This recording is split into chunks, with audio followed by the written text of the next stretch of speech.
정말 복음이 복음되냐는 거예요. 나에게 복음이 복음이 되고 있는지. 다른 말로 예수 그리스도 그분이 사실은 유일한 단 하나의 기쁜 소식이 되냐는 질문이에요. 아니면 나는 여전히 내가 좋은 것, 내가 원하는 것을 복음이라고 여기면서 살고 있지는 않습니다.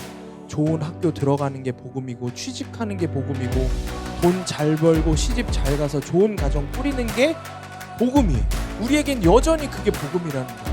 취업이 잘 되고, 이직이 잘 되고, 시험에 통과하고, 내가 원하는 기도 제목, 관계나 물질이나 여러 가지 문제들, 이런 것들이 잘 되는 게 기쁜 소식이죠. 그게 복음이지 예수 그리스도의 십자가의 은혜가 복음이냐는 것이죠.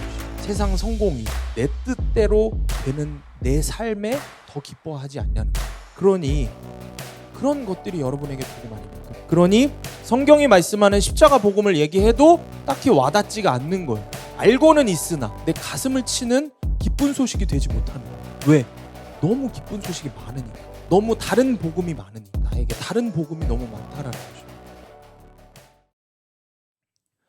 자, 로마서 강의 시리즈 이제 두 번째 시간입니다. 오늘 말씀의 제목은 복음은 누구에게나 필요하다라는 제목으로 하나님 말씀 전하겠습니다. 여러분들 지난 시간에 우리가 첫 번째 했던 자기소개에 대한 부분들 지난번에 예배 못 나온 청년들 잘 보셨어요? 잘 보셨어요? 네, 아멘. 좋았어.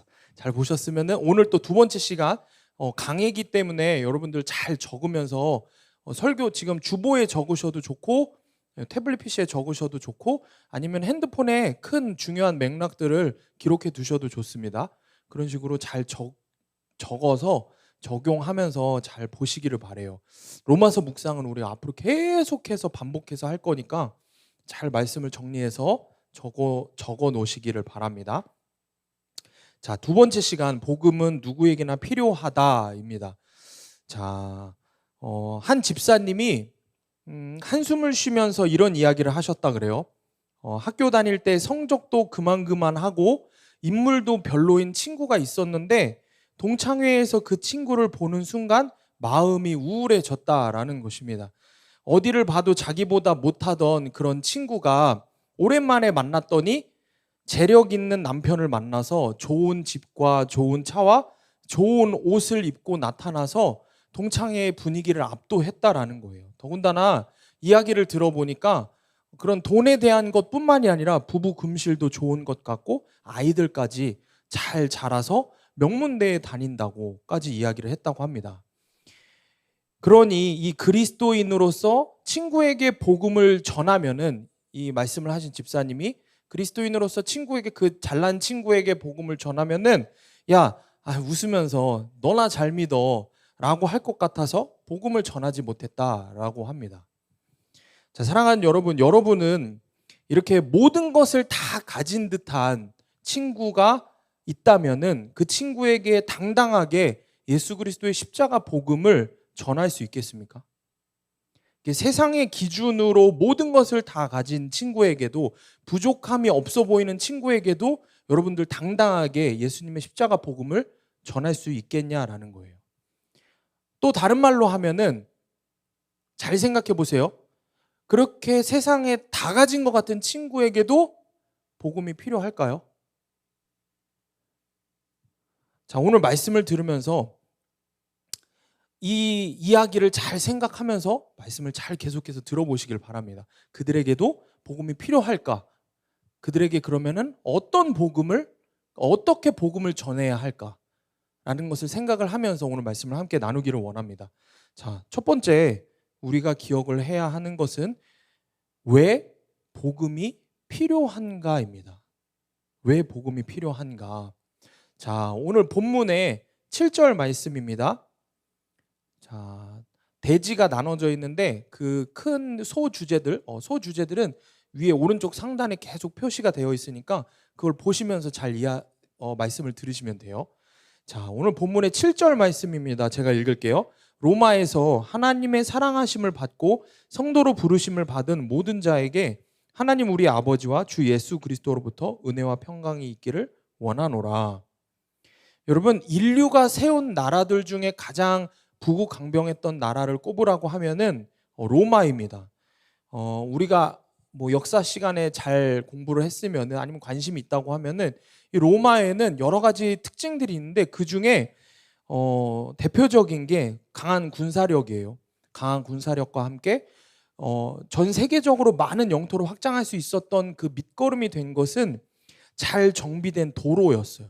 잘 정비된 도로를 갖고 있었고 또 분명 황제로부터 내려오는 잘 짜여진 법률이 있었어요. 그리고 이제 우리가 성경을 통해서 계속 역사를 들으면 알게 되는 것인데 이 로마가 아주 그렇게 큰 영토를 가질 수 있었던 가장 큰 이유 중에 하나가 또 식민지 사람을 그냥 자신들의 속국으로 귀속시키고 자신들 마음대로 주무르는 게 아니라 그 식민지 사람을 그곳의 왕으로 세우면서 그곳의 문화들을 그대로 존중해주고 심지어 그들의 종교까지도 존중을 해주는 모습을 보여줍니다. 자, 이런 것들이 로마의 모습이었어요. 보면은 예수님을 믿는 히브리인들, 그러니까 유대인들, 히브리 민족보다도 오히려 더 여성 차별이 없었다고 해요. 그러니까 굉장히 민주적인 형태의 그런 정치적인 체계도 갖고 있었던 것이 또한 로마의 모습이었어요.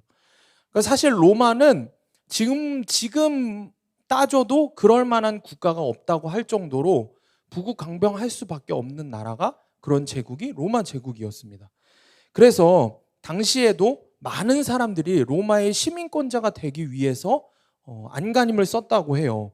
사실 어떻게 보면은 그렇게 대단한 세계 최고의 국가 로마에 오늘 본문이 속해 있는 우리가 책이 뭐죠? 로마서죠. 로마서는 뭐라 했어요? 바울이 로마에 있는 믿는 그리스도인들에게 복음을 전하기 위해서 쓴 편지라 그랬어요. 그러니 잘 생각을 해보세요. 바울이 있었던, 바울이 살던, 바울이 거하던 것보다 더 그리스도의 복음이 시작된 이 히브리 민족 유대인들의 오히려 그 나라를 속국으로 삼고 있는 로마. 이런 로마 제국에 있는 그 로마의 사람들에게 그보다 훨씬 작은 이름 없는 이스라엘의 한 민족의 한 사람이 복음이라는 것을 전한다고 하면은 어떻게 생각이 되겠어요? 여러분, 로마에도 복음이 필요했을까요? 로마의 기쁜 소식이 더 필요했을까요? 이 복음이라는 말이 그대로 직역을 하면은 기쁜 소식이라는 말이라고 했어요. 기쁜 소식. 그러니까 제가 오늘 이제 복음 이야기할 때 우리는 복음이 뭔지 알죠? 십자가 복음이 뭔지 알죠?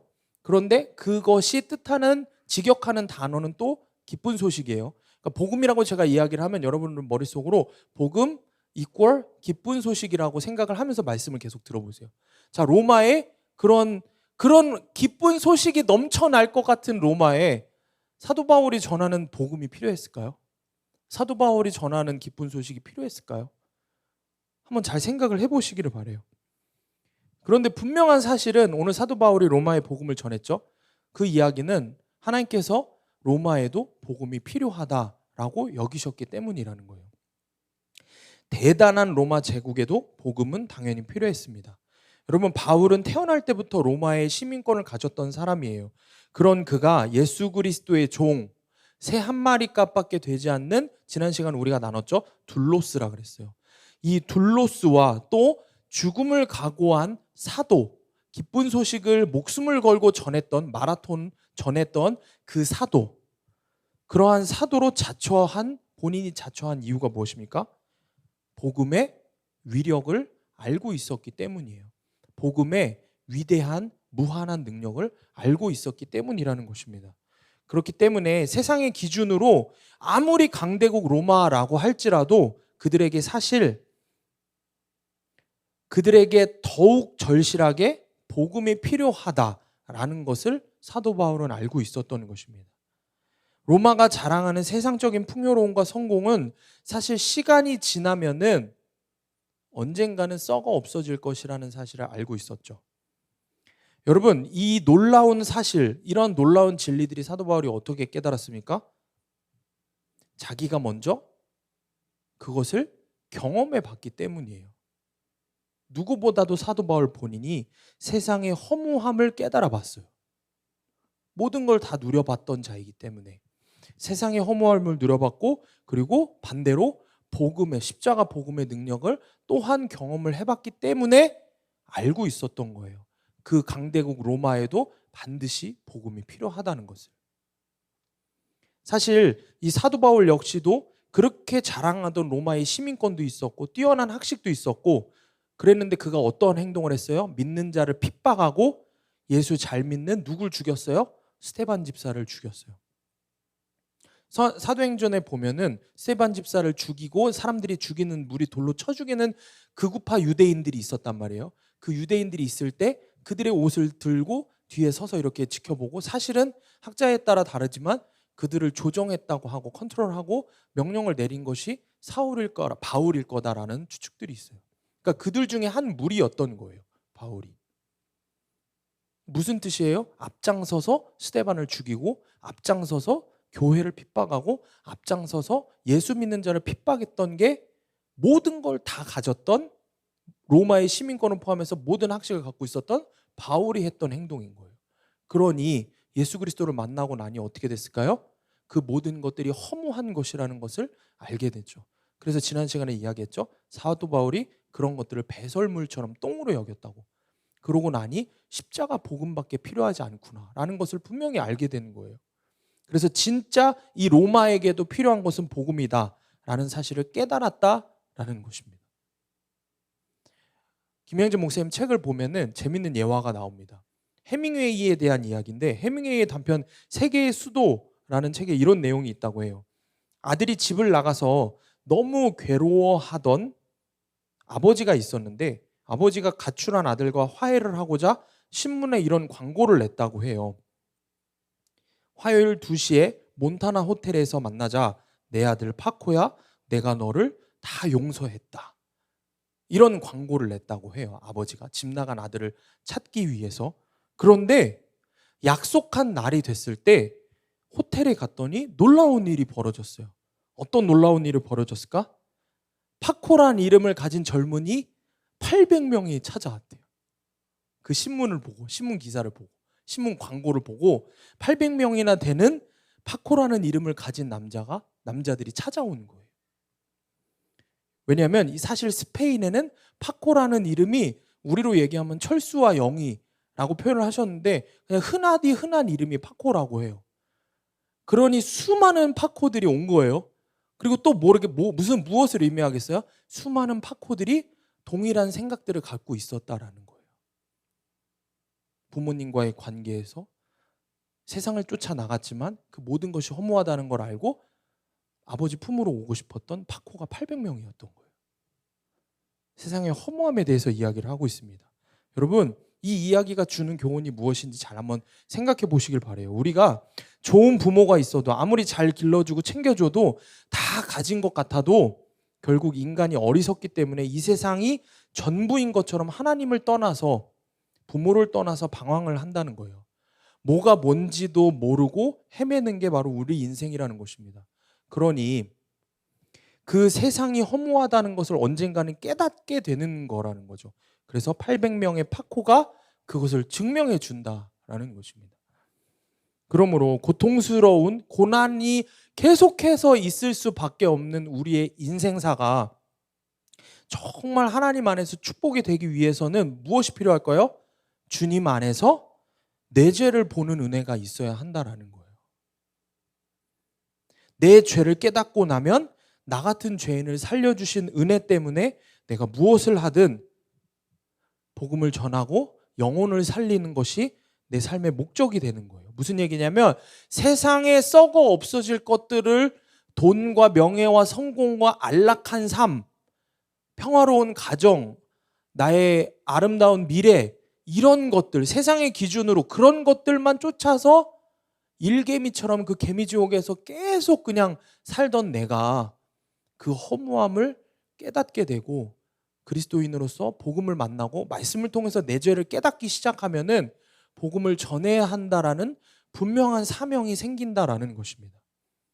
여러분, 필요한 것은 무엇밖에 없을까요? 우리에게 오늘도 복음뿐이라는 거예요. 제가 복음이 뭐라 그랬어요? 뭐를 생각하라 그랬어요? 기쁜 소식. 그리스도 안에서의 십자가의 복음의 기쁜 소식. 여러분, 여러분에게 필요한 것은 예수 그리스도의 복음뿐입니다. 아멘. 복음만이 우리를 살릴 수 있어요. 복음만이 여러분이 사랑하는 사람도 살릴 수 있다라는 거예요. 오직 하나님 우리 아버지와 주 예수 그리스도부터 은혜와 평강이 있기 때문입니다. 예수 그리스도의 복음만이 그리스도의 복음만이 우리에게 은혜와 평강을 주신다고 오늘 본문이 우리에게 말씀하고 있는 것입니다. 첫 번째 적용 질문입니다. 적용 질문. 복음을 전해야 할 나의 로마는 누구입니까? 겉으로 보아서는 도움이 필요 없을 것 같은 형제나 친구에게도 복음을 전함으로 은혜와 평강을 빌어주고 있습니까? 잘 한번 생각해 보세요. 내가 복음을 전해야 할 나의 로마는 누구인지. 자, 두 번째 보겠습니다. 두 번째는 복음이 무엇인지에 대해서 한번 생각을 해봅시다. 오늘 본문에 2절, 3절, 4절을 우리가 한 목소리로 읽어보겠습니다. 2절부터 시작.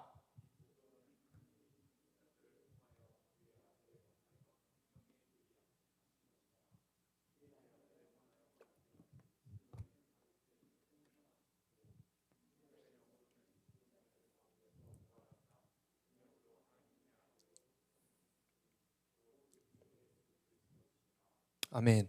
여러분, 우리가 앞에서 지난 시간 나눈 대로 바울은 로마서를 시작하면서 1장 1절에서는 어떻게 했어요? 자기소개를 1장 1절 한 절로 끝냈지만 복음에 대해서 설명을 하는 인트로에 복음에 대한 큰 주제에 대해서, 대주제에 대해서 오늘 본문의 말씀에서 설명을 하는데 2절부터 6절에 할애해서 설명을 합니다. 자, 이런 모습을 보더라도 바울이 복음을 대하는 태도가 나오는 거예요. 자기에 대한 소개는 한 절로 마무리하지만 예수 그리스도의 십자가 복음에 대해서는 2절부터 6절까지 길게 설명을 하고 있어요. 로마서 전체를 통틀어서 복음에 대해서 설명을 할 것이지만 그 작은 첫 번째 문단만 보더라도 복음을 대하는 바울의 태도가 나온다는 거죠. 그런데 우리는 어떨까요? 우리는 세상적인 자랑, 돈, 명예, 학벌, 스펙, 내가 가진 것들 이런 거를 자랑할 때는 목소리를 높여서 이야기를 하지만 정작 복음을 전할 때는 자신 있게 복음을 전하지 못할 때가 너무 많다는 거예요. 사도 바울과는 너무 정반대의 모습이 우리에게 있습니다. 그리고 나보다 잘난 친구의 그런 세상적인 자랑에 위축이 될 때가 너무 많아요. 나보다 잘난 친구에게. 그래서 전도하러 갔다가도 예수님의 옛자도 꺼내지 못한다고 이야기를 하지만 사실은 전도를 해야 되겠다라는 생각조차 못하죠. 친구들에게 아니면 가족들에게. 왜냐하면 뭐라고 대답할지가 두렵기 때문에, 알기 때문에 너나 잘해 라는 이 한마디에 무너질 것 같으니까. 자신 있게 복음을 전하지 못하고 자랑하지 못한다라는 것입니다. 여러분, 복음이 뭘까요? 우리가 이제는 복음이 뭔지, 왜 복음이 기쁜 소식인지, 왜 우리를 구원한 소식인지, 왜 우리를 살린 소식인지 이제는 분명히 알고 있습니다. 그렇죠? 복음이 무엇인지, 십자가 복음이 무엇인지 알고 있어요. 그런데 실제로 중요한 것은 이걸 생각해 보세요. 우리의 삶에서도 복음이 됩니까? 되게 중요한 의미거든요. 복음이 되냐는 거예요. 다시 말해서 복음이 여러분들에게 정말 기쁜 소식이 됩니까? 그리스도의 십자가 복음이 여러분들에게 세상 그 어떤 것보다 기쁜 소식이 됩니까? 우리는 삶의 작은 것들조차도 저녁에 만약에 내가 정말 좋아하는 친구, 정말 좋아하는 사람하고 만나서 식사를 한다. 그렇게 됐다. 그것만 해도 그게 정말 기쁜 소식이지. 아니면 내일 갑자기 전화가 와갖고 주한이한테 상사가 내일 하루 쉬고 나오라고, 코로나 때문에 열심히 일했는데 내일 하루 좀 쉬라고. 이게 기쁜 소식이지 우리에게. 그렇지 않아요? 아주 작은 것들, 이런 것들이 우리는 세상적인 것들이 기쁜 소식이지 로마서 말씀이 이것들이 기쁜 소식이냐. 예수 그리스도의 십자가 복음이, 그러니까 정말 복음이 복음 되냐는 거예요. 나에게 복음이 되고 있는지. 다른 말로 예수 그리스도 그분이 내가 살아가는 삶에서 세상의 그 어떤 것들, 지금 설명한 이야기한 그 어떤 것들보다도 기쁜 소식이 되냐는 거예요. 사실은 유일한 단 하나의 기쁜 소식이 되냐는 질문입니다. 복음이 복음 되냐는 이 질문은 예수 그리스도가 여러분에게 지금도 여러분, 세상의 그 어떤 것보다 더 소중한, 사실은 유일한 단 하나의 기쁜 소식이 되냐는 질문인 것입니다. 아니면 나는 여전히 내가 좋은 것, 내가 원하는 것을 복음이라고 여기면서 살고 있지는 않습니까? 좋은 학교 들어가는 게 복음이고, 취직하는 게 복음이고, 돈 잘 벌고 시집 잘 가서 좋은 가정 꾸리는 게 복음이에요. 우리에겐 여전히 그게 복음이라는 거예요. 취업이 잘 되고, 이직이 잘 되고, 시험에 통과하고, 내가 원하는 기도 제목, 관계나 물질이나 여러 가지 문제들, 이런 것들이 잘 되는 게 기쁜 소식이죠. 그게 복음이지 예수 그리스도의 십자가의 은혜가 복음이냐는 것이. 세상 성공이 내 뜻대로 되는 내 삶에 더 기뻐하지 않냐는 거예요. 그러니 그런 것들이 여러분에게 복음 아닙니까? 그러니 성경이 말씀하는 십자가 복음을 얘기해도 딱히 와닿지가 않는 거예요. 알고는 있으나 그게 정말 가슴을 뛰고 내 가슴을 치는 기쁜 소식이 되지 못하는 거예요. 왜? 너무 기쁜 소식이 많으니까. 너무 다른 복음이 많으니까. 나에게 다른 복음이 너무 많다라는 것입니다. 근데 오늘 본문에서 로마서는 복음을 무엇이라고 정의하고 있는지 잘 보셔야 돼요. 2절, 3절, 4절을 보면 이 복음은 하나님이 선지자들을 통하여 그의 아들에 관하여 성경에 미리 약속하신 것이라. 그의 아들에 관하여 말하면 육신으로는 다윗의 혈통에서 나셨고 성결의 영으로는 죽은 자들 가운데서 부활하사 능력으로 하나님의 아들로 선포되셨으니 곧 우리 주 예수 그리스도시니라. 여러분, 무슨 뜻이냐면 이 복음은 2절 시작할 때 그러죠. 이 복음은 쭉 설명을 하죠. 뭐예요? 하나님의 아들, 곧 예수 그리스도라고. 성경은 너무 명료하게 오늘 로마서 시작해서 복음이 무엇인지에 대해서 분명하게 2절과 3절, 4절에서 분명하게 설명을 하고 있어요. 이 복음은 하나님의 아들 곧 예수 그리스도시니라 라고 분명히 이야기하고 있어요. 저와 여러분에게 유일하고도 영원한 단 하나의 기쁜 소식이어야 하는 것은 하나님의 아들 곧 우리 주 예수 그리스도라는 거예요. 이게 저와 여러분의 영원한 유일한 기쁜 소식이라는 사실입니다. 여러분, 복음 기쁜 소식은 그래서 뭐예요? 다른 거 다 필요 없어요. 다른 설명 다 필요 없고 하나님의 아들 예수 그리스도가 바로 복음인 것입니다. 내 삶의 모든 일들에 여러분 생각을 해보세요.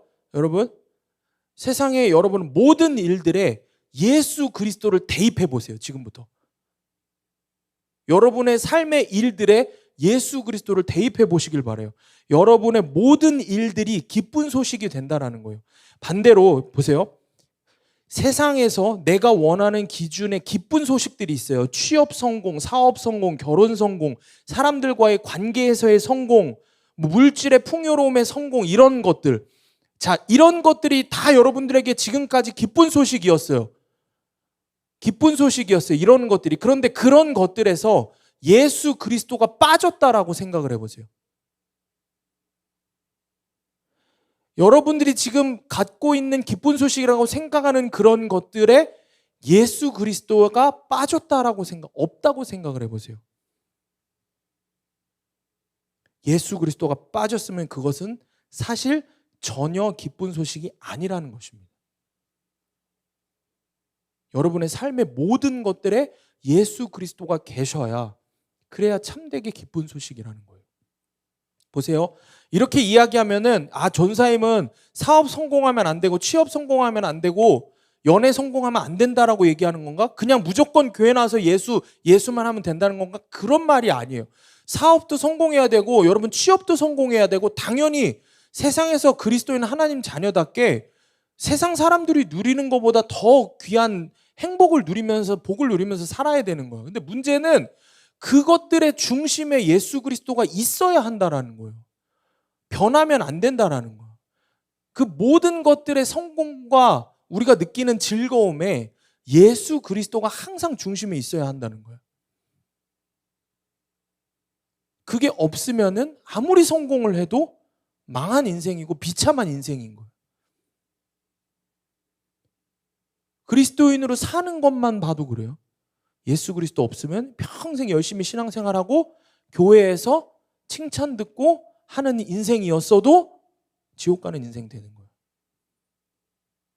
하물며 그리스도인으로 사는 것도 그런데 세상에서의 삶은 어떻겠어요? 여러분, 본문의 2절 말씀입니다. 이 복음은 하나님이 선지자들을 통하여 그의 아들에 관하여 성경에 미리 약속하신 것이다 라고 말씀을 합니다. 성경에서 하나님의 아들 곧 그리스도에 관해서 미리 약속하신 것이 그 약속한 게 복음이라고 말씀을 하는데, 그러니까 우리가 이 약속이 뭔지를 2절에서 말씀하는 이 약속이 뭔지, 성경에서 말씀하신 선지자들을 통해서 말씀하신 약속이 뭔지를 알아야 돼요. 그게 바로 창세기부터 시작해서 구약의 모든 말씀을 통해서 계속 말씀하신 우리를 죄로부터 구원할 자 예수님에 대한 이야기인데, 하나만 이야기하면 창세기 3장 15절에 이렇게 기록해요. 창세기 3장 15절에 이걸 원시 복음이라고 하거든요. 잘 기억을 해두세요. 이런 거.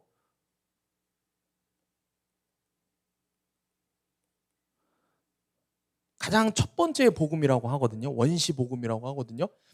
여자의 후손은 뱀의 머리를 상하게 할 것이요 뱀은 여자의 후손의 발꿈치를 상하게 하리라. 이게 창세기 3장 15절에 나오는 말씀이에요.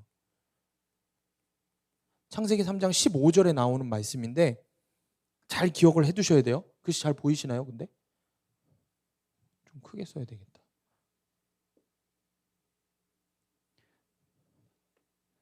이것을 원시 복음이라고 이야기를 합니다. 이 말씀을. 이것을 하나님께서 미리 예언하신 말씀인데 이게 무슨 뜻일까요? 여자의 후손은 누구를 얘기해요? 예수 그리스도. 여자의 후손은 예수 그리스도, 예수님을 이야기를 하죠. 뱀은 누구를 이야기해요? 사탄을 이야기하죠. 그래서 뱀의 머리를 상하게 할 것이요 뱀은 누구의 후손을? 여자의 후손 예수님의 발꿈치를 상하게 한다라고 이야기를 해요. 자, 이것은 무엇을 예언하는, 무엇을 예표하는 거예요? 예수 그리스도의 십자가, 죽음과 부활. 이것을 이야기하는 거예요. 이것을 예표하는 거예요. 발꿈치를 상하게 하는 거. 자, 십자가, 죽음과 부활. 이게 장차 오실 예수님의 십자가 고난을 당하시기는 하지만 결국은 사탄의 세력을 완전히 이기시고 부활할 것을 예표하시는 건데, 여러분 생각해 보셔야 돼요. 발꿈치보다 머리를 상하게 하는 게 진짜 승리예요. 뱀이 발꿈치를 물었을 뿐인데 그것보다는 뱀의 대가리를 깨버리는 거. 뱀의 대가리를 깨버리는 게 완전한 승리인 거예요. 뱀의 그러니까 뱀의 생명을 끊어놓는 거기 때문에 대가리를 깨버리면, 머리를 상하게 한다는 건 대가리를 박살내버린다는 거거든. 십자가에 달리신 예수 그리스도를 보는 것만으로 어때요? 사단이 이겼다라고 생각할 수 있어요. 그러나 십자가의 고난은 잠깐이요. 그 이후에 예수 그리스도께서 죽으셨으나 어떻게 돼요? 3일 만에 다시 부활하셨어요. 완전한 부활이기 때문에 이제 뭐예요? 영원한 부활, 영원한 생명이에요. 3일 동안 예수님께서 발꿈치를 물리신 그 고난이 있었을지언정 부활하셔서 어떻게 돼요? 완전한 승리를 하신 거예요. 그 사실에 대해서 이야기를 하는 거예요. 뱀이 발꿈치를 무는 정도로 했지만 여자의 후손이 어떻게 해요? 대가리를 깨버렸다고요. 여러분, 그러니까 사탄의 공격에 두려워하시면 안 돼요. 사탄의 공격에 두려워하지 말고, 사탄 따위가 우리에게 할 수 있는 것은 뭐냐면은 예수 그리스도의 발꿈치를 문 정도의 공격이라는 거예요. 무슨 말인지 이해하세요?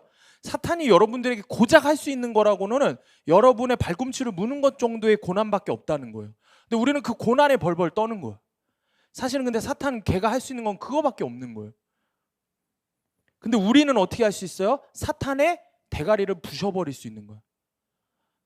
사탄의 생명을 끊어놓을 수 있는 게 우리의 권세라는 거예요. 우리 주님이 이미 십자가에서 죽음과 부활로 이기셨기 때문에. 예수님을 믿는 우리는 이미 이긴 싸움을 하고 있다라고 이야기를 합니다. 그래서 예수가 복음이라는 거예요. 그 사실이 복음이라는 거예요. 우리가 사탄에 대해서 대적하되 간신히 이기는 게 아니라 넉넉히 이길 수 있다는 것은 이게 복음이라는 거예요.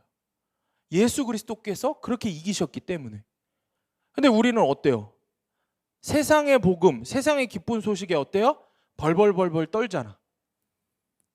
예수님 십자가 복음 앞에 서는 거는 힘들어하는데 세상 복음은 그렇게 좋아해. 세상의 기쁜 소식은 그렇게 좋아하고 환장을 해. 그래서 그 복음, 가짜 복음을 거부하고 내려놓는 거, 다시 말해서 죄와 싸우는 거를 그렇게 힘들어하는 거야. 왜 벌벌벌벌 떠는 거야. 발꿈치 물릴까 봐. 그게 우리 모습이라는 거죠. 근데 우리가 분명히 기억해야 되는 것은 여러분, 예수 그리스도께서 십자가에서 죽고 부활하심으로 이미 끝난 싸움이라는 거예요. 그런데 우리가 이것이, 지금 제가 이야기한 이것이 오늘 본문의 2절에서 이야기한 약속, 그 약속인데, 창세기에서부터 이야기하는 하나님께서 말씀하신 이 약속의 말씀을 믿을 때 이 약속이 우리에게 성취가 되는 거예요. 이 십자가 복음을 믿을 때 이 복음의 능력이 우리에게 허락이 되어지는 거예요. 이 복음을 살아내려고 붙잡을 때에 우리가 사단의 공격으로부터 넉넉히 이기게 된다는 거예요. 그러니까 반대로 이야기하면 여전히 우리가 이겨내지 못하고 벌벌 떨고 맨날 죄와 씨름하며 무너지는 이유가 뭐예요? 복음이 아니기 때문에. 복음이, 예수 그리스도가 여전히 나에게 복음이 아니기 때문에, 예수 그리스도가 여전히 나에게 가장 유일한 기쁜 소식이 아니기 때문에 그런 거예요. 그러니까 우리가 나를 구원하실 예수 그리스도를 믿는 믿음이 있을 때 이 약속이 성취가 되는 거예요. 여러분, 지금 여러분은 무엇 때문에 괴로워하십니까? 돈, 직장, 배우자, 관계.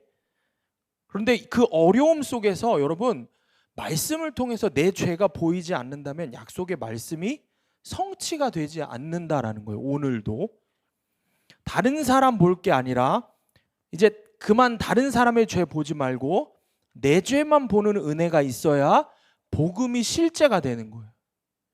말씀을 통해서 내 죄만 보는 사람 안에 그리스도가 살아계시는 거예요. 아멘. 말씀을 통해서 오늘도 내 죄만 계속해서 보려고 하는 사람에게 그리스도의 복음의 약속이 성취가 되는 거예요. 적용 질문입니다. 예수님만이 나의 유일한 복음, 기쁜 소식이 되십니까? 그래서 복음을 전할 때 담대하게, 당당하게 예수님만 전할 수 있습니까?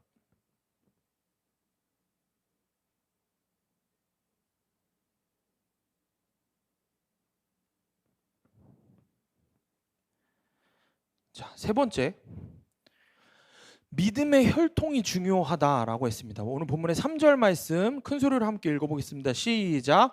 그의 아들에 관하여 말하면 육신으로는 다윗의 혈통에서 나셨고, 여러분, 바울은 예수님이 육신으로는 다윗의 혈통에서 나신 분이라고 소개를 합니다. 이게 예수님이 인성과 신성을 모두 갖고 계셨지만 육신적으로는 유다 지파 다윗의 혈통에서 나셨다라는 것을 이야기하고 있는 거예요. 이 혈통의 중요성에 대해서 이야기를 합니다. 우리가 만약에 실제로 지금 시대에는 없지만, 지금 시대에는 이제 12지파가 이제 명확하지도 않고 뭐 디아스포라 유대인이 되면서 오랜 식민지 생활을 하면서 그게 없어졌는데, 만약에 실제로 지금 시대에 유다 지파 유대인을 만났다고 하면 어떨 것 같으세요? 예수님 가문이야. 예수님 가문의 유다 지파의 유대인을 만났다고 하면, 그분이 우리 목사님으로 오신다고 하면, 그분이 우리 전도사님으로 오신다고 하면 어떨 것 같으세요? 아니면은 특별한 강사로, 수련의 강사로 온다고 생각을 해봐. 육신적으로나마 예수님의 후손이 이 자리에 있다고 하면은 우리가 얼마나 존경과 부러움의 눈으로 바라보겠어요? 실제로. 그렇지 않겠어요? 이처럼 이 믿음의 가문이라는 게 사실은 굉장히 중요한 것이라고 성경은 우리에게 말씀을 하고 있는 거예요. 믿음의 가문이 되게 중요한 거예요. 우리 청년들이 그래서 배우자들을 선택할 때, 잘 들어, 너네 다 배우자들을 선택할 때 믿음의 가문을 선택할 수 있도록 기도하는 게 매우 중요한 거예요. 너네들 이상형 만나는 게 중요한 게 아니야. 너네들 이상형은 드라마 바뀔 때마다 바뀌잖아. 이상형이 따라 중요한 게 아니야. 말이 이상형이지 내 눈에 좋은 내 타입인 건데 그거는 중요한 게 아니야. 그게 중요한 게 아니라 믿음이 중요한 거예요. 믿음의 가문. 여러분, 모태신앙을 김영재 목사님 책에서 재밌게 쓰셨는데 모태신앙이라고 하시더라고요. 근데 이거는 이제 뭐 복음학교에서도 그렇고 여러 많은 분들이 말씀하시는 우스갯소리 농담인데, 하도 못하니까 모태신앙이라고 한다고. 실제로 그래요. 모태신앙이 정말 못하는 경우들이 대부분이에요. 많은 게 아니라 대부분이 그래요. 모태신앙들이. 아니면 어려서부터 교회 다니는 친구들은 모태신앙이 정말 못해. 그런 경우들이 많아요. 오히려 새로 나온 초신자들이 더 뜨거운 경우들이 많아. 더 순수하고. 그런데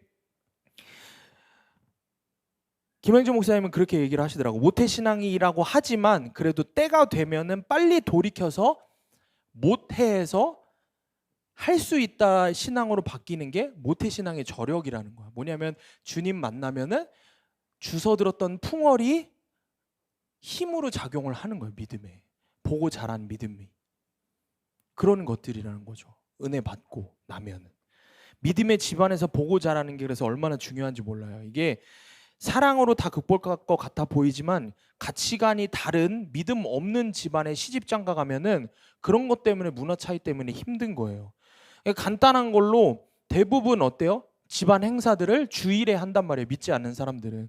제사부터 시작해서 집안 모임들도 이런 것도 하나 못 이겨내는 거거든. 자, 적용 질문입니다. 눈에 보이는 좋은 조건보다 믿음의 혈통을 택하며 이성교제를 하고 있습니까? 말로는 믿음 하지만 결정적인 순간에 세상적 육신적 욕심을 내려놓지 못해서 혼란스러운 연애 생활을 하고 있지는 않습니까? 뭐 잘 생각해 보세요. 여러분들은 어떤 모습인지 잘 생각해 보면서 말씀을 보시길 바랍니다. 자, 네 번째 보면은 혈통보다 내 믿음이 먼저다라고 이야기를 합니다. 자, 4절 말씀 다 같이 큰 소리로 읽어볼게요. 4절 말씀 시작. 성결의 영으로는 죽은 자들 가운데서 부활하사 능력으로 하나님의 아들로 선포되셨으니 곧 우리 주 예수 그리스도시니라. 아멘. 앞서서 혈통의 중요성에 대해서 이야기를 했습니다. 근데 사실 아무리 믿음의 가문이 훌륭하고 모태신앙이라고 해도 내 죄에 대한 고백과 가장 중요한 게 있어요. 내 죄를 깨닫고 하나님 만나는 중생과 그리고 나의 주인이 바뀌는 십자가의 경험과 함께 성령 세례가 없으면 아무 의미가 없는 거예요. 진짜 하나님 만나는 게 중요한 거예요. 그게 없으면 소용없어요. 육신의 혈통보다 중요한 것은 여기서 뭐라 그래요? 여기 보시면은 어디 갔어? 성결의 영으로 죽은 자 가운데서 부활하였다. 성결의 영으로 죽은 자 가운데서 부활한 사실이 여러분에게 있어야 한다라는 거예요. 성결의 영으로 죽은 자 가운데서 부활한 사실이 여러분에게 있어요. 근데 이 성결의 영으로 죽은 자 가운데서 부활했다라고 하면 무슨 말인지 어렵잖아. 자, 세번역에서 아주 간단하게 잘 설명을 하고 있어요. 뭐라고 돼 있냐? 성령으로는 죽은 사람들 가운데서 부활하심으로. 뭐로? 성결의 영이 뭐예요? 성령이에요. 이제 막 퍼즐이 맞춰져야 돼. 여러분 성결의 영을 뭐라 그랬어요? 성령이라 그랬어요. 그러니까 아무리 모태신앙이 중요한 여러분 모태신앙이 중요한 게 아니에요. 성령으로 정말 중요한 맥락은 이거예요. 성령으로 죽은 가운데서 부활한 사건이 여러분에게 있어야 한다는 거예요. 그게 뭐예요? 성령 세례예요.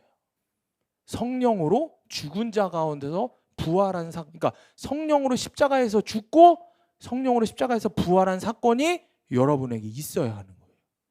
그게 우리가 제자훈련팀 하는 나의 복음인 거예요. 여러분 성령 세례가 뭐라 그랬어요? 성령의 능력으로 십자가 경험하는 것. 나의 주와 구주가 완전히 바뀌는 게 성령의 충만한 세례.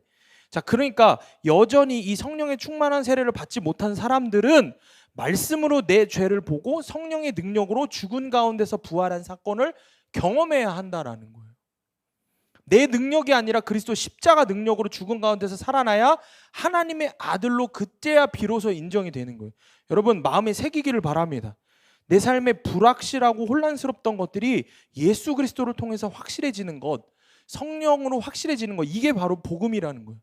소망도 없고 비전도 없고 뭘 해야 할지도 모르던 그런 불확실한 나의 인생에서 완전히 죽어지는 경험을 해야 복음이 들어오는 거예요. 그때부터 진짜 복음이 들어오기 시작하는 거예요. 그래야 눈이 뜨여져야 모든 게 확실해지는 거예요.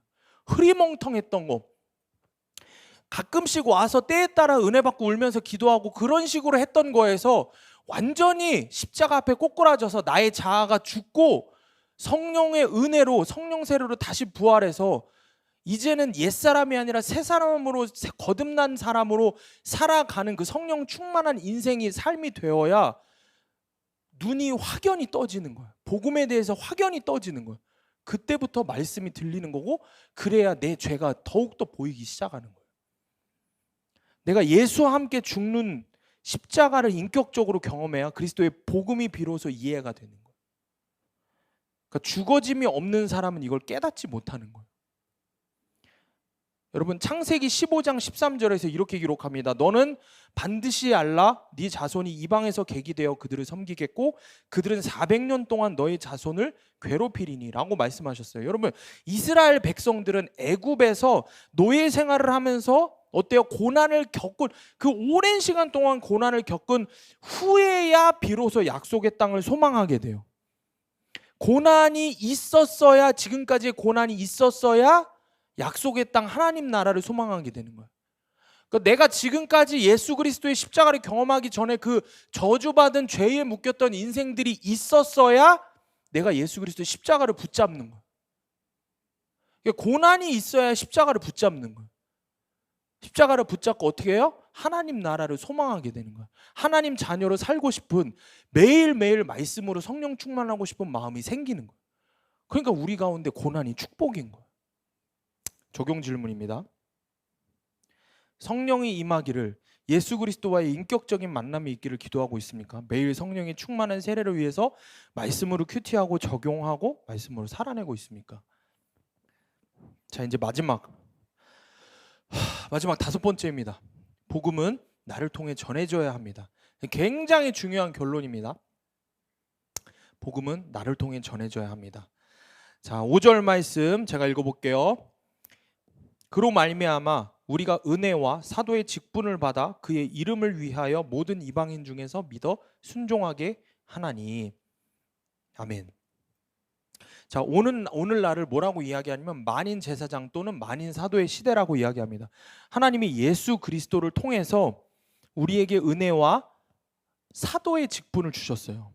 사도의 직분을 우리가 은혜와 사도의 직분을 받았습니다. 그러므로 십자가와 부활을 거치고 구원받은 자라고 하면 누구든지 난 못해, 하기 싫어, 복음 전하는 거 하고 싶지 않아, 사도의 직분 하고 싶지 않아 라고 이야기할 수 있다 없다?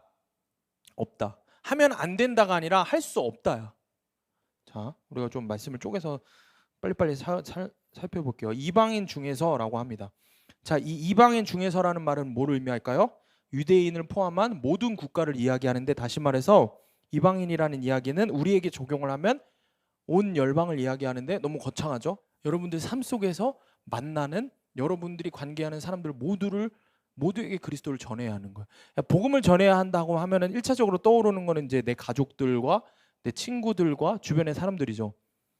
그러니까 내가 좋아하는 사람들이. 근데 사실은 내가 제일 싫어하는 사람한테 복음을 전할 수 있어야 돼.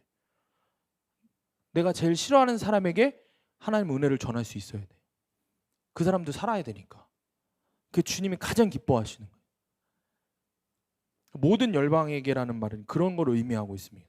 자, 5절에 또 보면은 순종하게 하나니라고 이야기합니다. 순종하게 하나님. 여러분, 무엇에 대한 순종일까요? 무엇에 대한 순종을 이야기하는 걸까요? 하나님 말씀에 대한 순종인 거예요. 이게 되게 중요한 결론이에요.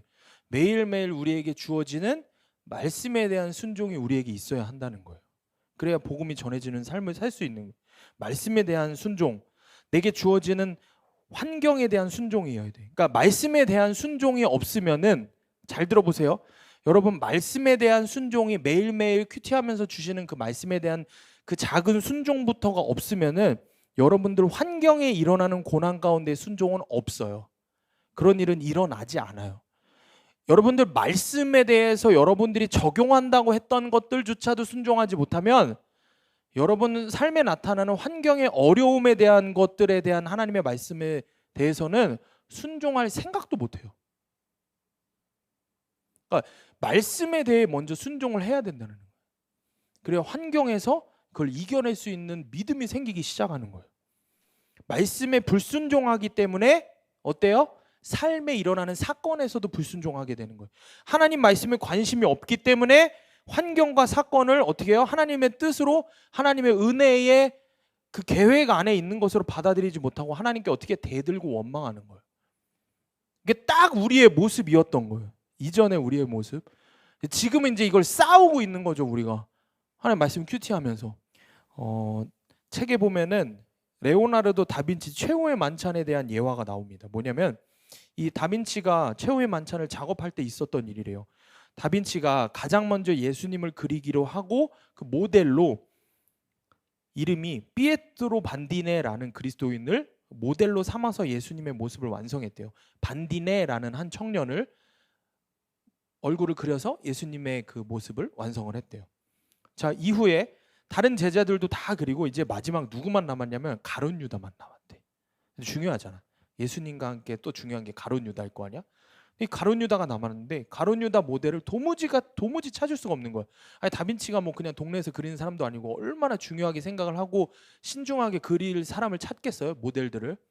여러 가지가 얼굴의 모습이나 이런 것들 다 볼 거 아니야. 찾을 수가 없어서 작품 완성이 계속 늦어졌어요. 그러다가 겉보기에도 어떤 사람을 봤는데 타락하고 고약하게 생긴 한 사람을 발견했어요. 야, 이 사람은 진짜 가룟 유다 같다 라고 해서 얼마나 정말 나쁘게 생겼으면은. 그래서 그 가룟 유다를 모델로 삼아서 그 사람을 가룟 유다 모델로 삼았어요. 그래서 그림을 그렸는데 놀랍게 그 사람이 누구였냐? 예수님의 모델이었던 반디네였다라는 거예요. 뭐였어요? 이 반디네라는 청년이 로마에서 음악을 공부하다가 나쁜 친구들을 사귀면서 방탕한 길에 빠진 거예요. 그래서 수많은 죄를 저지른 거예요. 그래서 한때는 예수님과 같이 순전하고 착한 얼굴을, 깨끗한 얼굴을 가졌던 그가 순식간에 가룟 유다의 모델로 딱 들어맞는 추악한 모델로 추악한 얼굴이 되어버린 거예요. 우리가 그런 얘기 많이 하잖아요. 관상은 과학이다. 나는 여기서 항상 너희들의 얼굴을 보면서 설교를 하니까 너희들의 얼굴이 얼마나 많이 변했는데, 얼마나 얼굴이 많이 밝아졌는데, 얼마나 많이 밝아졌는데. 어제 고기 파티를 하면서 우리가 제가 정말 사실은 고기를 구우면서 정말 혼자 속으로 얼마나 많이 기도했는지 알아요? 너무 감사하다고. 여기저기서 막 그전에도 고기를 먹일 땐 좋아했죠. 그렇지만 그거하고는 비교가 안 되게 우리 안에 하나님의 사랑이 넘친다라는 것이 너무 많이 느껴지는 거예요. 왜냐면 막 먹을 것도 이렇게 막 해다 주고 이렇게 하더라고. 그냥 여러분들 안에서 얼굴의 모습들이 변하기 시작하는 거예요. 여러분, 죄는 저와 여러분을 가룟 유다처럼 만듭니다. 그런데 복음이신 예수 그리스도께서 가룟 유다와 같이 타락한 나를 예수님을 닮은 자로 되게 하시려고 이 땅에 오셨습니다. 여러분, 이 사실을 믿으시기를 바랍니다. 아멘. 그래서 7번을 70번까지 죄를 지었더라도 예수님을 나의 주와 그리스도로 고백하면 나를 예수님 닮은 자로 만들어 주십니다. 그런데 중요한 건 내 힘으로는 못해요. 싫은 사람 사랑해야지, 매일 말씀 봐야지, 매일 새벽기도 가야지, 술 끊어야지, 여자 남자 끊어야지, 수없이 결심해도 실패하는 이유는 말씀에 순종이 안 되기 때문이에요. 매일의 말씀에 순종이 없기 때문이에요. 그래서 그보다 큰 것들 환경에 순종하지 못하는 거예요. 여러분, 왜 내가 작심삼일일까? 왜 내가 계속 순종을 못할까? 그 이유를 쫙 살펴보면은 가장 중요한 끝에 가면 뭐냐면요, 믿음이 없기 때문에 사실은 순종하지 못하는 거예요. 믿음이 없기 때문에. 성경 공부 아무리 열심히 하고 제자 훈련 받아도 믿음에 이끌려 순종한 경험이 없으면 아무 소용이 없는 거예요. 누군가에게도 복음을 전하려면 믿음에 이끌려 순종한 경험이 필요한 거예요. 여러분, 이 말을 꼭 잘 기억하세요. 믿음에 이끌려 순종한 경험이 여러분들에게 흘러 넘쳐야 합니다. 아멘. 믿음에 이끌려 순종한 경험이 있어야 돼요. 내가 말씀으로 들었으면 믿음으로 믿고 해내는, 발을 내딛는 순종이 있어야 하는 거예요.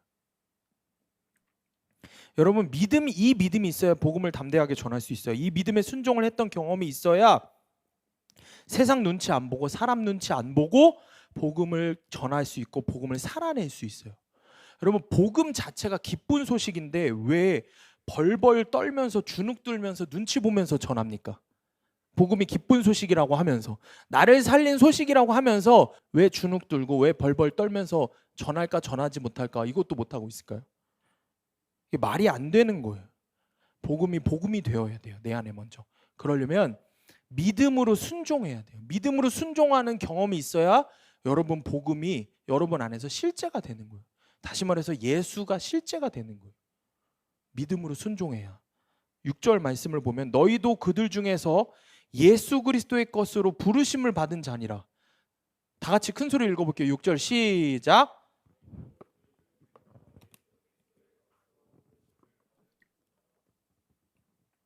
여러분 이 말씀을 믿으시길 바랍니다. 이 말씀을 붙들고 믿음을 사용하셔야 돼요. 중요한 것은 뭐냐? 예수 그리스도의 것. 오늘 아주 중요한 은혜입니다. 누구의 것? 예수 그리스도의 것. 여러분 누구의 소유? 예수님의 소유. 여러분 누가 책임지는 인생? 예수님이 책임지시는 인생. 누가 끝까지 지키고 보호하는 생명? 예수님이 지키고 보호하는 인생이 여러분 인생이라고 성경은 우리에게 약속하고 있는 거예요.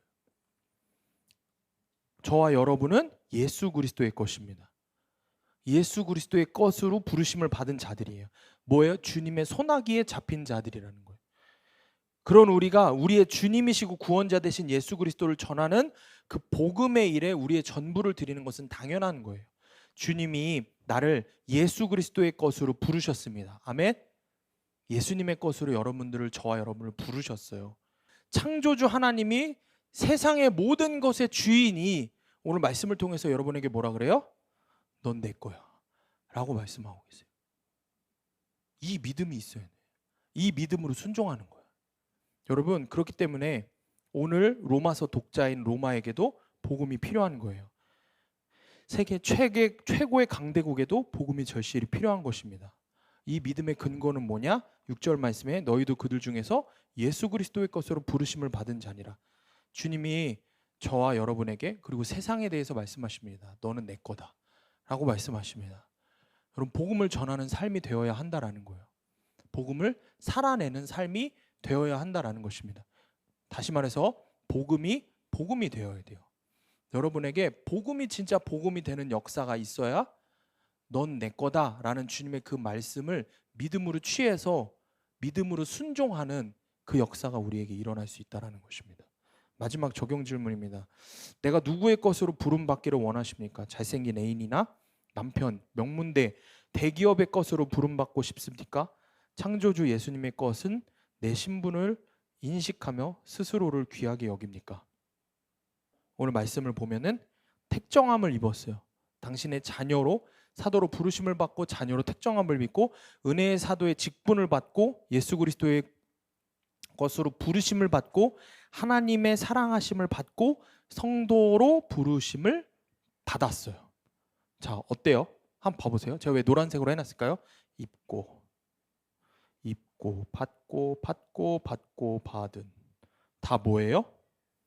내가 한 게 단 하나도 없어요. 내가 한 게 단 하나도 없어요. 모든 게 뭐예요? 은혜로 온 거예요. 이 모든 지금 로마서 앞에 부분에 우리가 나눈 말씀들만 보더라도 우리가 받은 주님의 은혜와 주님의 사랑은 도저히 감당할 수 없는 거예요. 사실 이 하나가 이 은혜를 깨달으면 여러분 어떠한 상황에서도 믿음으로 순종하게 된다라는 것입니다.